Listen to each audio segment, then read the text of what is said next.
Boa noite, meus irmãos.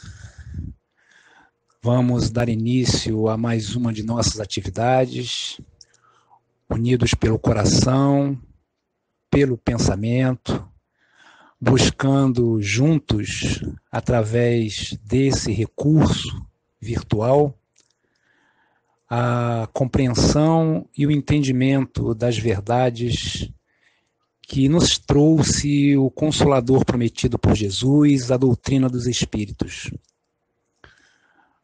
Vamos então, nesse momento, elevar os nossos pensamentos em prece ao nosso Senhor e Mestre Jesus para o início das nossas lições da noite de hoje.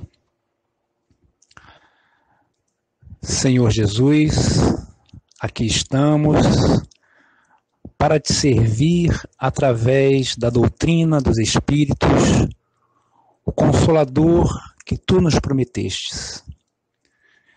Que possamos ser amparados e envolvidos pelo teu amor, pela tua paz, inspirados por nossos amigos espirituais, para levarmos adiante essa tarefa que o Senhor nos confiou.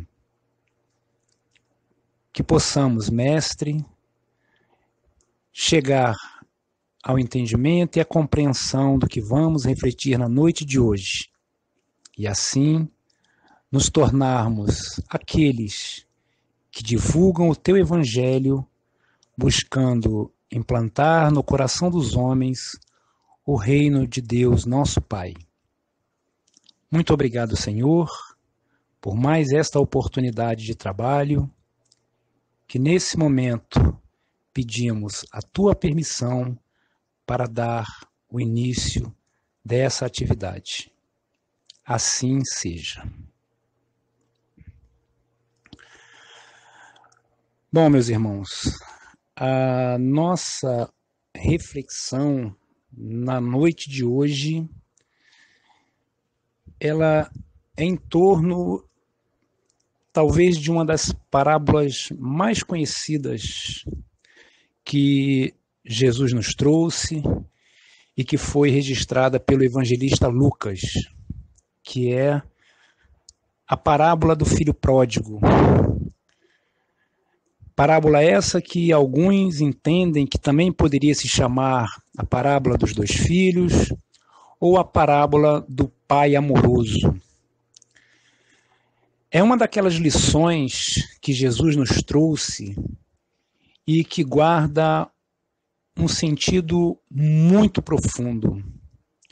Alguns estudiosos dos evangelhos consideram essa parábola tão importante que consideram que ela seja o evangelho dentro do evangelho.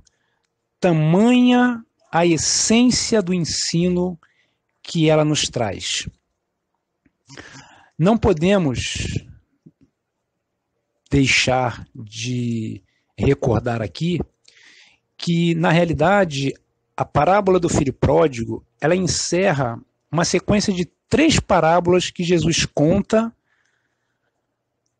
para responder a um questionamento feito por fariseus. Antes da parábola do filho pródigo, ele nos traz, no mesmo momento, no mesmo ato, ele nos traz a parábola da dracma perdida e ele também nos traz a parábola da ovelha perdida. E é interessante que educador por excelência que Jesus Cristo o é, ele, sempre que provocado, sempre que questionado, ele buscava fazer com que aqueles que o questionavam, com que aqueles que muitas das vezes criticavam o seu comportamento, obtivessem como resposta aqueles questionamentos ou mesmo aquelas críticas, uma parábola para que eles pudessem refletir. Então, Jesus, ele é questionado pelos fariseus, pelos escribas, pelo fato de estar comendo com publicanos e com pescadores.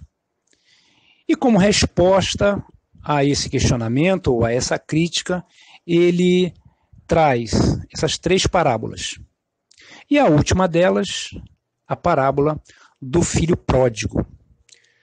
Conforme eu disse, uma parábola de um ensino profundo, uma parábola que vai nos fazer refletir sobre o amor incondicional de um pai por seus filhos. E aqui já podemos antecipar filhos esses que, podemos dizer, representam toda a humanidade, ou seja, todos nós. É uma parábola que ela nos permite diversas interpretações, porém, ela sempre vai nos fazer chegar na mesma essência de ensino, ou seja, esse amor incondicional, esse amor de um pai que jamais irá desistir dos seus filhos, independente da forma como esses filhos se comportem. É uma parábola também que, para que nós venhamos entender essa essência que Jesus nos traz, ela precisa ser entendida e compreendida também sob a ótica da sociedade, da cultura hebraico, e podemos até dizer da cultura do povo do Oriente Médio de uma maneira geral. Então nós precisamos entender um pouco do comportamento dessa sociedade, dessa cultura, não só nos dias de hoje, já que guardam ainda uma grande relação com a cultura do passado, mas entender um pouco daquela sociedade, da época em que Jesus vivia. Então, entendendo um pouco essa sociedade ou os seus costumes, nós iremos compreender o que de fato Jesus quis trazer com essa lição chamada parábola do filho pródigo. Então nós vamos agora fazer leitura dessa lição, ou seja, dessa parábola, para que nós possamos trazer aqui alguns entendimentos e buscar juntos refletir, entender e aprender o que de fato Jesus quis nos ensinar com essa bela lição que está registrada no Evangelho de Lucas, no capítulo 15, versículos 11 até o versículo 32. Ela é um pouquinho longa, ou seja, ela já difere um pouco das demais, mas para nosso entendimento, para nossa compreensão, muito válido que nós realizemos essa leitura. Então, do Evangelho de Lucas, a parábola do filho pródigo. Continuou. Certo homem tinha 2 filhos. O mais moço deles disse ao pai: Pai, dá-me a parte dos bens que me cabe. E ele lhes repartiu os haveres. Passados não muitos dias, o filho mais moço, ajuntando tudo o que era seu, partiu para uma terra distante e lá dissipou todos os seus bens, vivendo dissolutamente. Depois de ter consumido tudo, sobreveio àquele país uma grande fome, e ele começou a passar necessidade. Então, ele foi e se agregou a um dos cidadãos daquela terra, e este o mandou para os seus campos a guardar porcos. Ali, desejava ele fartar-se das alfarrobas que os porcos comiam, mas ninguém lhe dava nada. Então, caindo em si, disse: Quantos trabalhadores de meu pai têm pão com fartura, e eu aqui morro de fome. Levantar-me-ei e irei ter com meu pai, e lhe direi: Pai, Pequei contra o céu e diante de ti. Já não sou digno de ser chamado teu filho. Trata-me como um dos teus trabalhadores. E levantando-se, foi para seu pai. Vinha ele ainda longe quando seu pai o avistou, e compadecido dele, correndo, o abraçou e o beijou. E o filho lhe disse: Pai, pequei contra o céu e diante de ti. Já não sou digno de ser chamado teu filho. O pai, porém, disse a seus servos: Trazei depressa a melhor roupa e vestiu. Ponde-lhe um anel no dedo e sandálias nos pés. Trazei também e matai o novilho cevado. Comamos e regozijemo-nos, porque este meu filho estava morto e reviveu. Estava perdido e foi achado. E começaram a regozijar-se. Ora, o filho mais velho estivera no campo. E quando voltava, ao aproximar-se da casa, ouviu a música e as danças. Chamou um dos criados e perguntou-lhe que era aquilo.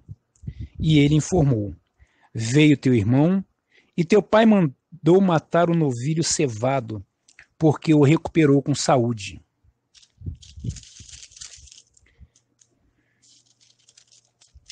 Ele se indignou e não queria entrar. Saindo, porém, o pai procurava conciliá-lo.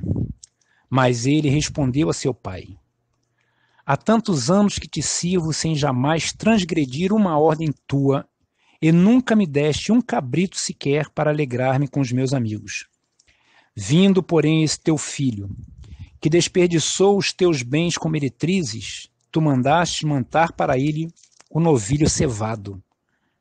Então lhe respondeu o pai: Meu filho, tu sempre estás comigo. Tudo o que é meu é teu. Entretanto, era preciso que nos regozijássemos e nos alegrássemos, porque esse teu irmão estava morto e reviveu. Estava perdido e foi achado. Então essa é a parábola do filho pródigo registrada pelo evangelista Lucas. E aqui nós começamos a fazer algumas colocações a respeito dessa parábola, como eu disse anteriormente. Primeiro, sobre uma ótica da cultura do povo hebreu. Mesmo nos dias de hoje, alguns povos do Oriente Médio, eles ainda trazem em si uma ideia patriarcal muito arraigada. A família, ou em algumas famílias dessas sociedades, a figura do pai ainda é a figura central, a figura respeitada, vista como o provedor e aquele que vai direcionar os rumos da família. À época de Jesus, essa ideia, muito provavelmente, era muito mais latente. As famílias viam no pai aquele que definiria o destino dos seus membros, definiria como aquela família iria se portar, definiria como aquela família iria viver. Era uma família extremamente patriarcal. E a figura do pai era uma figura respeitada. Após o pai, a segunda pessoa que mais respeito merecia no clã familiar era o filho primogênito. Então eram as figuras que sinalizavam para aquele grupo família o respeito, a ordem, a disciplina, o provimento da casa, da família. Então aqui nós já começamos a perceber o grande ensinamento que Jesus quer nos trazer. Porque ele põe na parábola um filho mais moço, consequentemente menos experiente, a pedir a seu pai a parte que lhe cabia na herança.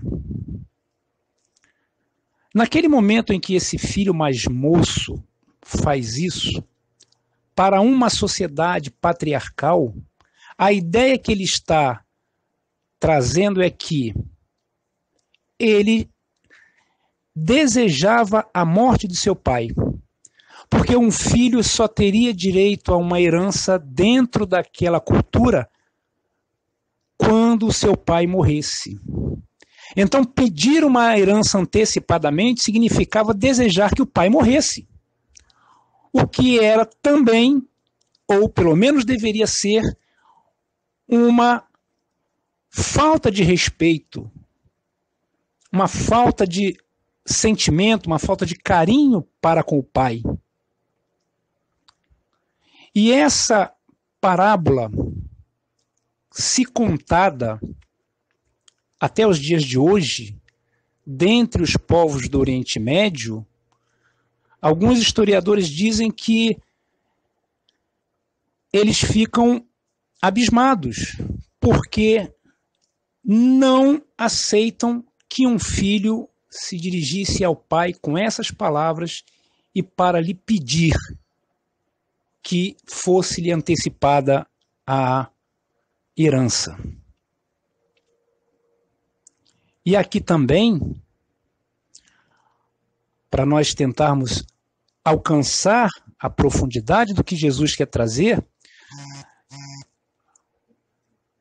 o filho primogênito, ele deveria interceder, ele deveria repreender o irmão mais novo. Ele não deveria, em hipótese alguma, permitir que o seu irmão se dirigisse ao pai nesses termos, com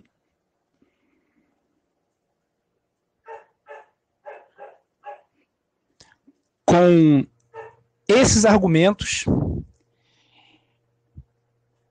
não deveria permitir que o filho mais novo, de certa forma, desejasse a morte de seu pai.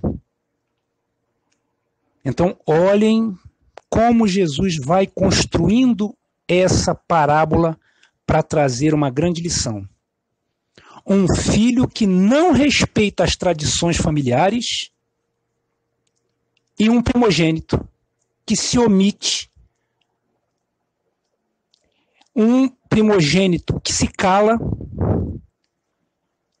um primogênito que não repreende o seu irmão.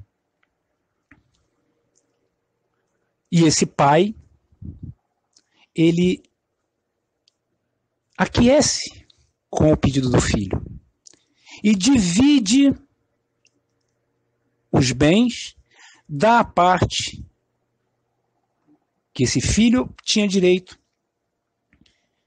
e esse, não demorando muito, parte para uma terra distante e ali vai viver da maneira que acha melhor, gastando com o que o mundo pode oferecer de prazeres aos que podem pagar por esses prazeres.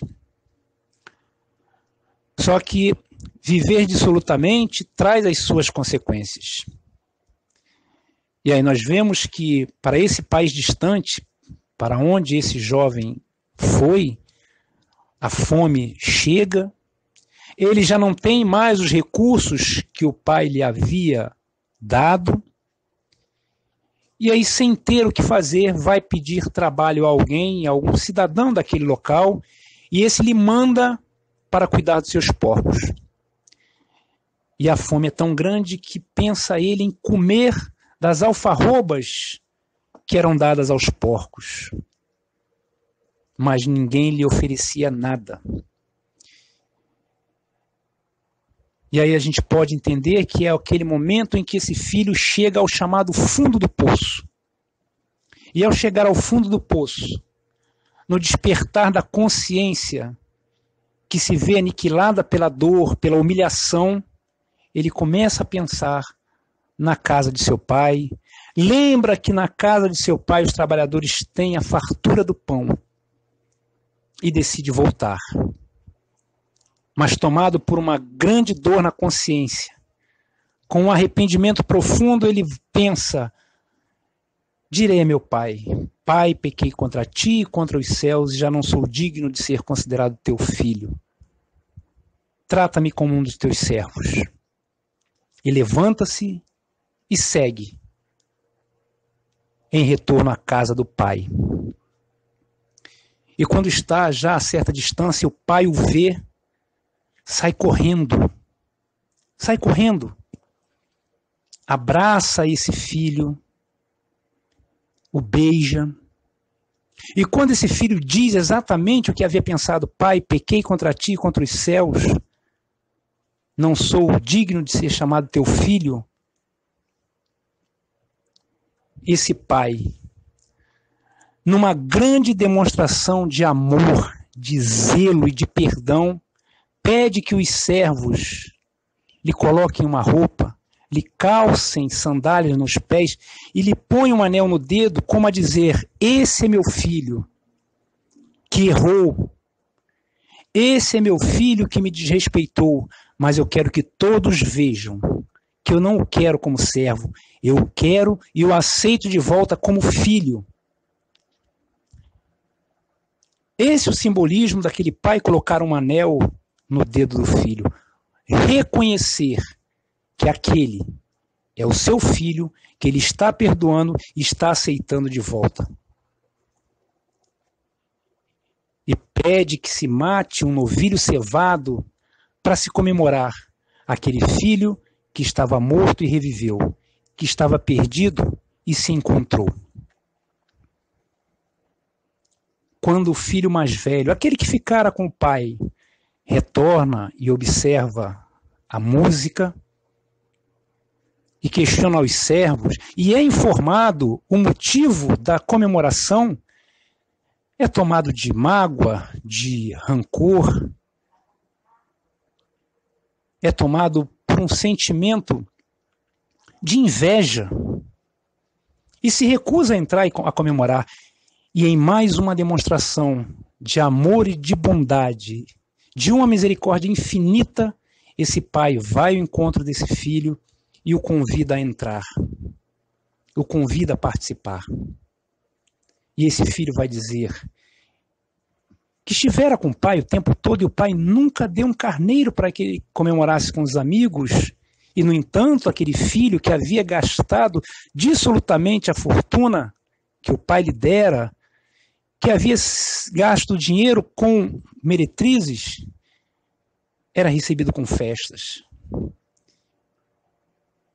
E mais uma vez aquele pai vai dizer: mas meu filho,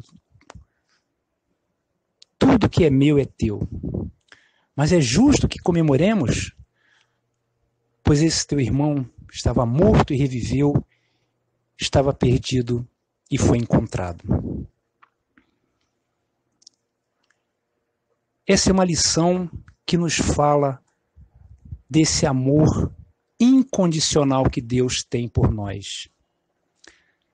Essa é uma lição que nos fala que não importa de que maneira nós vamos tratar dos haveres, das riquezas que Deus coloca em nossas mãos. Não importa. O que essa lição quer nos trazer é que Deus nos ama incondicionalmente. Esse amor está representado na figura desse pai, que teve um filho que não respeitou as tradições familiares, que teve um filho que desejou a sua morte, que gasta de maneira inconsequente todo o dinheiro que o pai lhe dera, mas ainda assim, quando esse filho resolve retornar ao lar, ele vai encontrar esse coração paterno, cheio de júbilo e de alegria. Nós, por muitas vezes, também saímos pelo mundo a gastar as fortunas que Deus nos concede.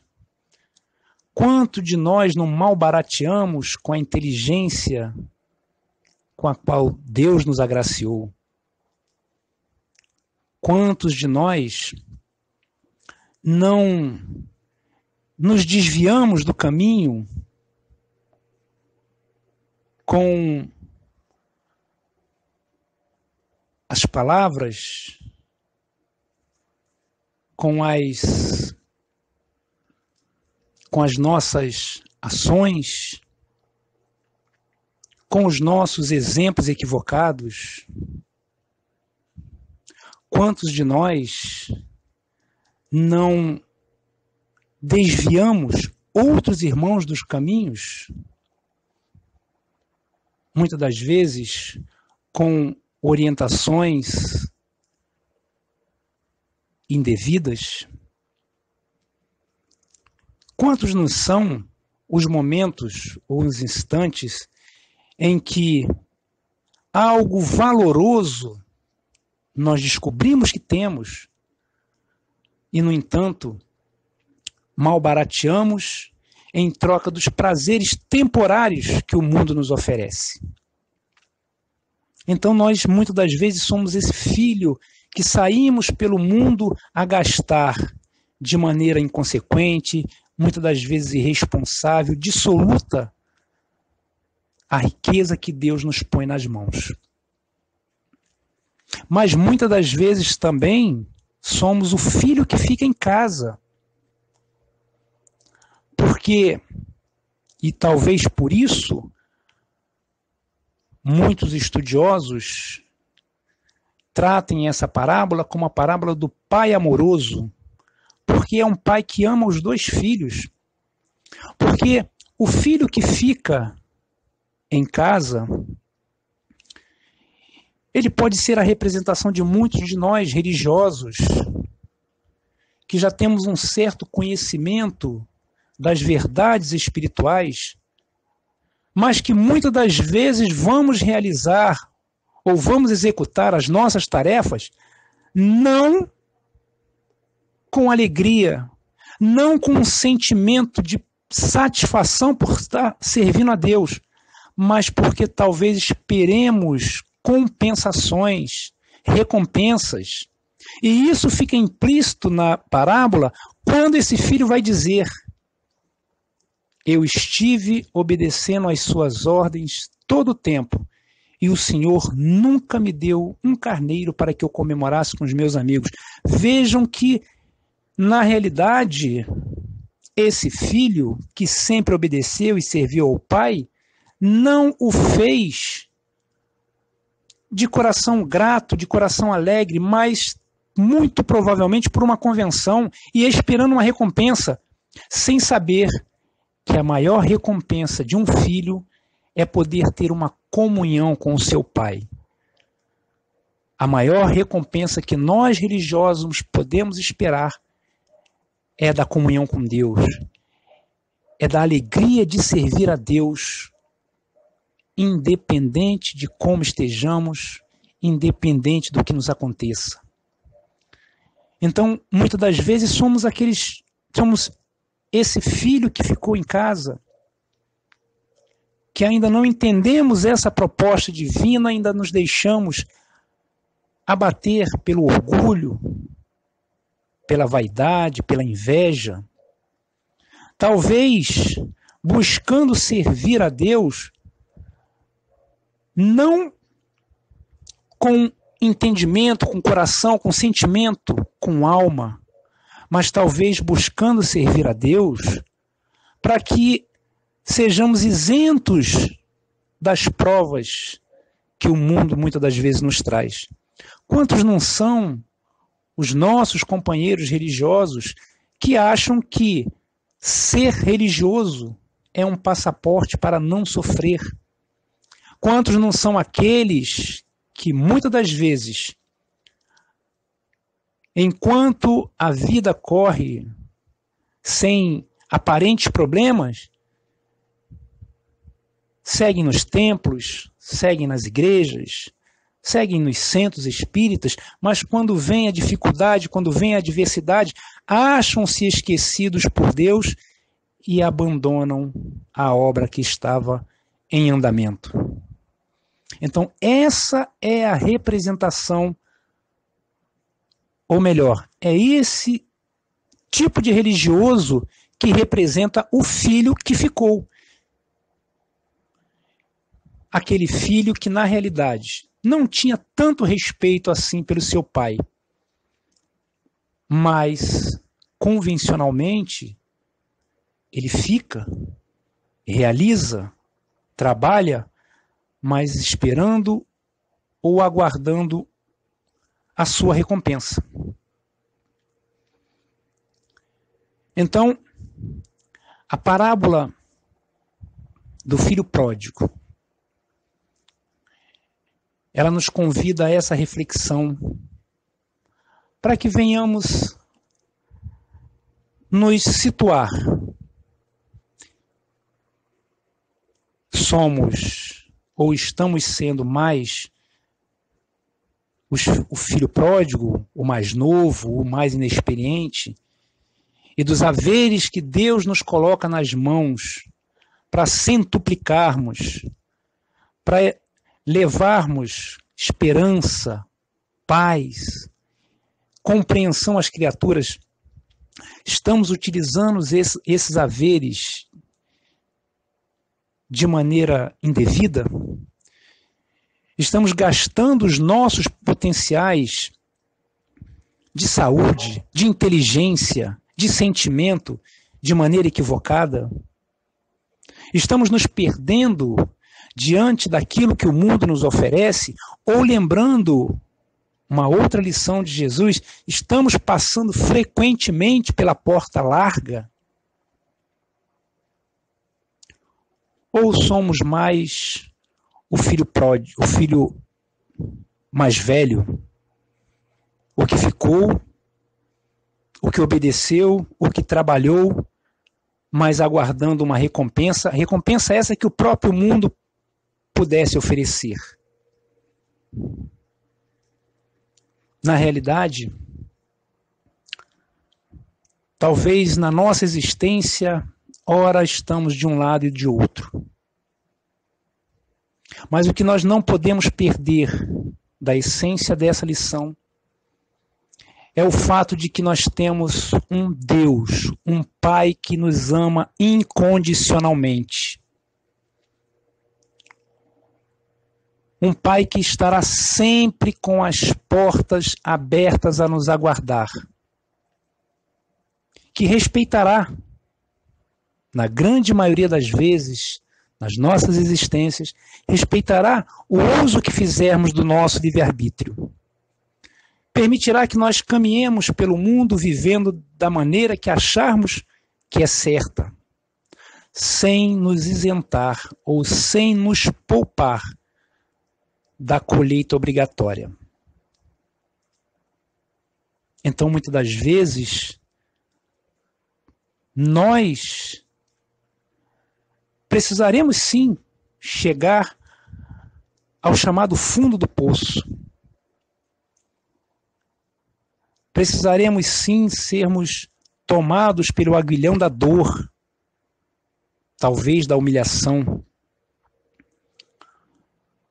Talvez precisemos nos despir de todas as nossas convenções sociais em determinados momentos, para que possamos enxergar, para que possamos reconhecer que, acima de tudo, há um Deus que nos ama. E que, descoberta ou vista essa realidade, essa verdade, reconhecer que chegamos até ali com as próprias pernas. Não foi Deus que nos mandou até lá. Não foi o Pai que ofereceu parte da recompensa ao filho e o mandou sair de casa. Foi o filho que pediu a antecipação de algo que ele não tinha direito e seguiu. E foi viver a vida como achava que tinha que ser. Então, na grande maioria das vezes, quando estivermos na dor, no sofrimento, precisaremos reconhecer que nós chegamos até ali com as nossas próprias pernas. uso do nosso livre-arbítrio. Foi o nosso plantio que nos levou até ali. Mas a grande beleza do nosso relacionamento com Deus é saber que nós podemos fazer o caminho de volta, que nós podemos buscar novamente a casa do nosso Pai. E ali Ele estará a nos aguardar e a festejar pelo nosso retorno, pelo nosso regresso. Ali Ele estará convidando todos aqueles trabalhadores a comemorarem conosco, porque nós nos descobrimos equivocados e mais, descobrimos que só voltando para a casa do Pai é que nós temos a possibilidade, a oportunidade de refazer as nossas vidas. E aí, com as lições que a doutrina espírita nos traz, esse refazer pode ser na própria existência ou em existências futuras, não importa. O grande valor dessa relação com Deus é que não seremos condenados jamais ao sofrimento eterno. Não seremos condenados jamais a vivermos nessa dor de consciência. Teremos oportunidades que esse Pai vai nos dar, vai nos oferecer para a reconstrução do nosso caminho. Então vejam como Jesus constrói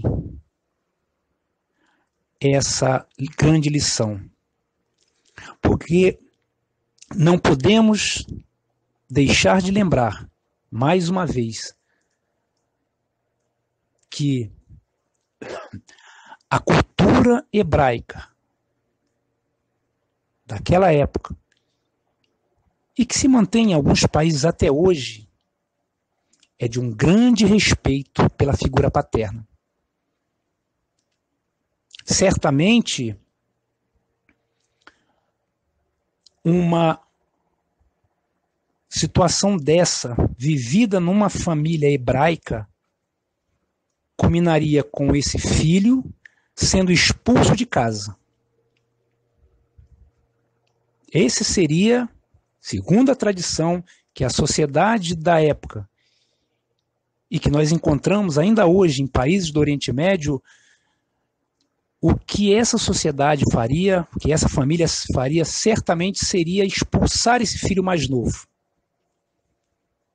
E como o respeito ao pai é algo que comum nessas comunidades, muito provavelmente esse filho nem ficaria naquela localidade, porque aqueles moradores, aqueles anciãos, sabedores da história, o expulsariam do local. Então Jesus constrói uma lição de amor, aonde um pai, ele sobrepõe-se em seu amor às tradições de um povo, do seu povo. Como também a nos dizer que muito mais importante do que as tradições, muito mais importante do que os valores sociais, é o amor que nós demonstramos pelo outro, é o perdão que nós oferecemos ao outro, e é a possibilidade de se reerguer que nós ofertamos ao outro. Então, vejam que essa grande lição do filho pródigo vem para nos mostrar, vem para nos ensinar, vem para nos trazer essa certeza de que temos um Deus, um Pai que nos ama, um Pai que estará sempre disposto a nos buscar, a nos oferecer um coração amoroso para que nós possamos seguir na nossa grande caminhada rumo à nossa iluminação espiritual. E é um pai que, mesmo sabendo, talvez, que o filho que fica do lado dele o tenha ficado apenas por uma convenção, apenas por respeito às tradições, ainda assim esse pai, tão amoroso, convida que esse filho que está do lado de fora entre, venha participar, venha comemorar, venha enxergar o valor de um ser humano que caiu, mas que resolveu, após tomar consciência dos seus erros, resolveu se reerguer. A parábola do filho pródigo, conforme eu disse inicialmente, ela faz parte de 3 parábolas, né? Ela é a terceira de 3 parábolas que Jesus traz para nos mostrar como Deus não desiste de nós. Nós precisamos, mais uma vez, relembrar que Jesus vai contar essas 3 parábolas a partir de um questionamento feito por fariseus. Porque Jesus, ele ouve, ele conversa, ele se envolve, ele almoça com publicanos e com pecadores. E para os religiosos ortodoxos do judaísmo, isso era inimaginável, porque aquelas pessoas, sacerdotes, aqueles dotados da chamada religiosidade, tinham os seus cultos exteriores, e eles não se aproximavam de pecadores, porque na convenção religiosa daqueles grupos, isso representaria perder a sua pureza. Eles se tornariam impuros, se sentassem, se comessem com fariseus, com publicanos, com pecadores, com meretrizes. Então eles não enxergavam no Cristo um enviado de Deus por essas atitudes que o Cristo tinha, de sentar, de comer, de dar ouvido a essas pessoas. Então, o culto exterior para esses fariseus tinha um grande valor. Eles não se permitiam tanta intimidade com pecadores. E foram questionar a Jesus esse tipo de comportamento. Por que Jesus comia com pecadores? Conversava com publicanos? E então Jesus lhes conta essas 3 parábolas. E há algo interessante que nós podemos tentar entender como a parábola do filho pródigo sintetizando as outras 2. Porque antes da parábola do filho pródigo, conforme eu já disse, ele vai nos contar a parábola da dracma perdida. E antes da parábola da dracma perdida, a da ovelha perdida. A ovelha que se perde no deserto. A ovelha que se perde no deserto, ou seja, se perde fora.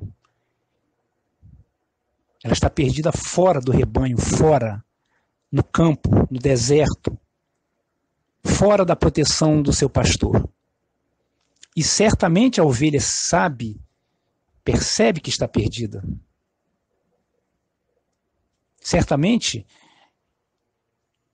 uma ovelha vai perceber pelos sinais, pelo local, enfim, por avisos que a própria natureza vai dar do ambiente em que ela se encontra, que ela está perdida. Uma dracma é uma moeda não tem como saber que está perdida. Uma dracma não sabe que está perdida. Então nós temos uma ovelha, na primeira parábola, que sabe que está perdida. Uma moeda, na segunda parábola, que não sabe, não teria como. Então não sabe que está perdida. E sintetizando essas duas lições, nós temos a grande lição do filho pródigo. Aonde nós vamos ter um filho que sai, um filho que se perde no mundo e num determinado momento se dá conta que está perdido. E volta para o rebanho. E, no entanto, nós vamos ter também um filho que está dentro de casa e pelo seu comportamento,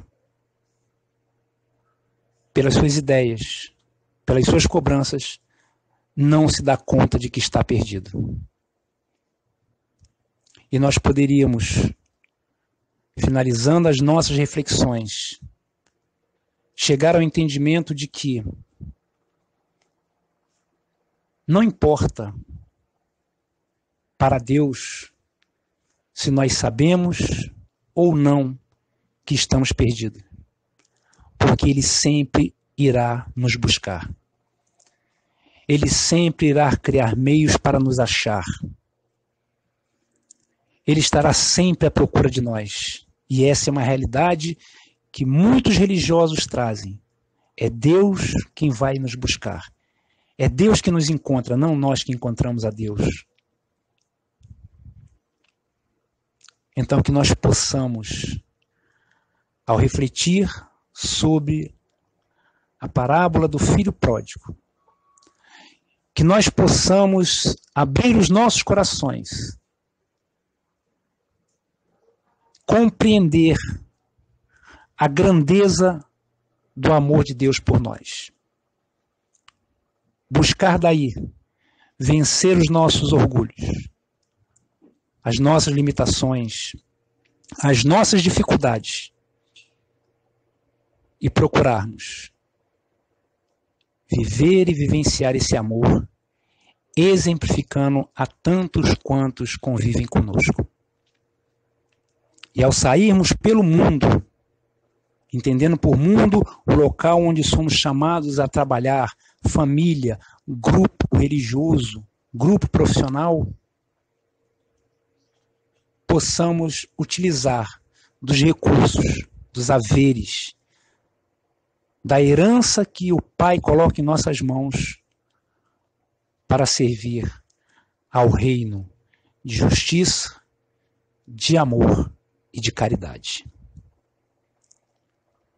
Possamos agora fazer a nossa prece de encerramento da nossa tarefa. Senhor e Mestre Jesus, nós te agradecemos a abençoada oportunidade de servir em Teu nome. Ampara-nos sempre, Senhor, para que essas lições possam nos ser compreendidas e mais, que possamos transformá-las em ações efetivas para a construção do reino de Deus no coração dos homens. Ajuda-nos para que possamos ser os Teus discípulos através do exemplo que o Senhor nos ensinou. Muito obrigado, Jesus, por mais essa oportunidade de trabalho. Fica conosco hoje e sempre, que a Tua paz nos acompanhe, que o Teu amor nos ilumine o caminhar. Que em Teu nome possamos agora dar por encerrada a nossa reunião na noite de hoje. Assim seja. Meus queridos irmãos, muito obrigado a todos, que Jesus os abençoe e que possamos ter uma semana de paz. Muito obrigado e uma boa noite.